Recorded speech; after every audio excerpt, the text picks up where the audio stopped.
हम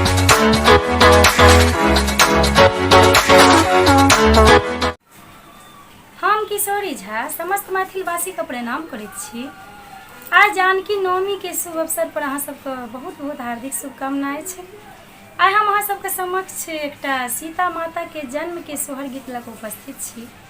आशा करैत छी अहाँ सबके नीक लागत तऽ कृपया हमरा चैनल के सब्सक्राइब कऽ देबै, वीडियो के लाइक शेयर जरूर करब। सुनू अहाँ सब। धन्य धन्य मिथिला के माटी की, धन्य जनकपुर रे। धन्य धन्य मिथिला के माटी की, धन्य जनकपुर रे।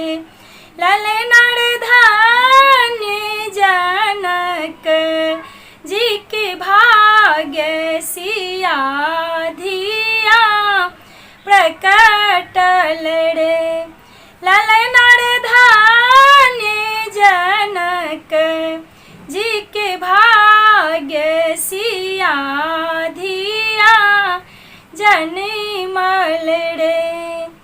बैसाख मास नवमी तिथ की, कलश चल निकलल रे। बैसाख मास नवमी तिथ की, कलश चल निकलल रे। ललनार विधिना के लिखल संजोग जनक हर जोतल रे। ललनार विधिना के लिखल संजोग जनक हर जोतल रे। ललनार धन्य जनक जी के भाग्य सिया धिया प्रकटल रे। ललनार धन्य जनक जी के भाग्य सिया धिया जनिमल रे। जनक जी देखी मुस्काओल, हृदय में सटाओल रे। जनक जी देखी मुस्काओल, हृदय में सटाओल रे।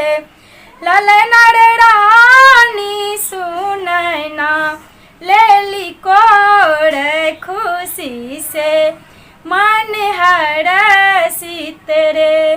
ललनार रानी सुनैना लेली कोर खुशी से मन हरषित रे।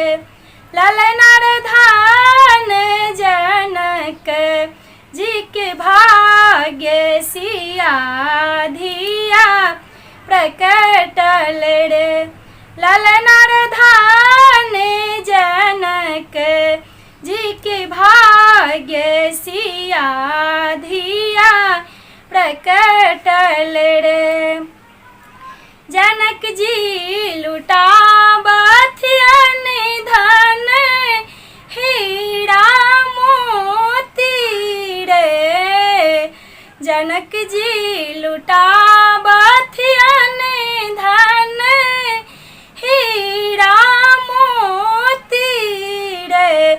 ललनार रानी सुनैना लुटावत कंगना जनक पूरे मंगल रे।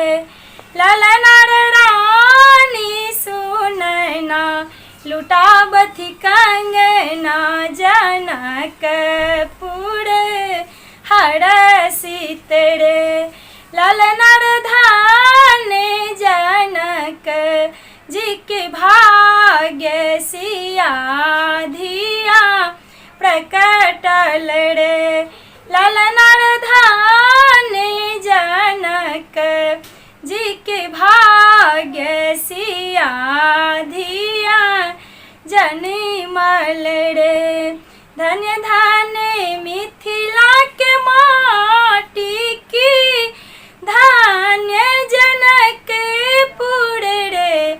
ललनर धन्य जनक जी के भाग्य सिया धिया प्रकटल रे। ललनर धन्य जनक जी के भाग्य सिया धिया जनिमल रे। लल